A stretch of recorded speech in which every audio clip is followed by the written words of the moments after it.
Hello guys good morning केमती अच्छा आपण मैंने आशा करुच्चे आपण मैंने समस्ते भल थे।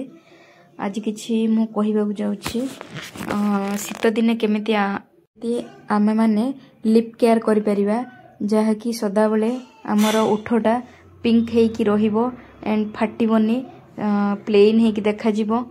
शीत काले बहुत ओठ फाटे पुणी से ब्लड भी बाहर। तो आगु को मु कहबी कि कौन लगेले आउ केमती रूटीनटा करिले ओठटा फाटिबनी। आपण माने कौन करिवे जेतेबेले भी गाधौचंती प्रथमे गाधई पकेबे फेस वाश मुहरे फेस वाश कर लगे पकेबे तापर लास्ट रे ओठटा को क्लीन करिवे जद्वारा कि ओठटा क्लीन रहिबो। एबे कौन करिवे एमती टर्गिश टावल आपण मानक पाखरे थिबो बहुत हेले 20 कि 30 टका नबो।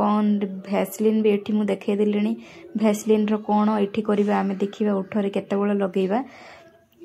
जेतेबेले भी आपण माने गाधेइबे से समय कौन करिवे फेस वाश करि सारला परे ही एथिरे टर्गिश रे साबुन टिके नेबे ओठटी को भल्लो कि टिके धीरे धीरे ही रब करिवे टिके रगड़ी देबा धीरे धीरे रब करि सारले तापर कौन करिवे पानी धोई देबे।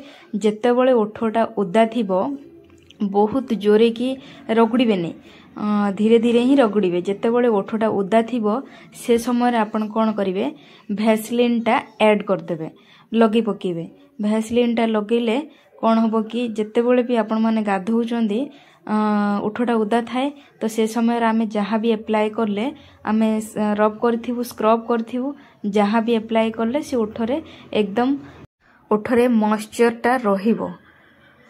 तापरे कौन करिवे ओठ माने एमती भैसलिन टिके ही काढ़िबे बहुत भी दरकार नाही काढ़ी की लगे देबे भैसलिन। मोर भैसलिन सबु बेले एही भैसलिनटा एई ब्रांड रो भैसलिनटा सबु बेले मते बहुत पसंद। एठी देखंतु मु टावेलटा को मुंडरे माने मुंड धोइथिली तो सेति पे एठी टावेलटा गुडे देइची। आपण माने भाबुथिबे टावेलटा कोन पिंधी बसची एठी देखंतु मु टिके नेखा काढली तापरे ओठरे एप्लाई कर देबे। एप्लाई कर देले हेई गेला हमर लिप केयर। आकु कोन करिवे सकाळ राती रे दी टाइम करिवे देखिवे आपनकर ओठटी बहुत सॉफ्ट रहिबो एंड पिंक रहिबो ब्लैक पड़िबनी खरारे गले भी टैनिंग पड़िबनी बहुत सुंदर रहिबो। देखंतु एठी मु लगेला पिंक ही अछि देखा जाउची एमती पूरा नीट एंड क्लीन हेकी रहिबो फाट ओठ मछी रे देखा जीवनी बहुत सुंदर रहिबो। आपनटी को जदी मोर वीडियो भलो लागुची तो वीडियोटी को लाइक शेयर सब्सक्राइब कर देबे। Love you guys bye.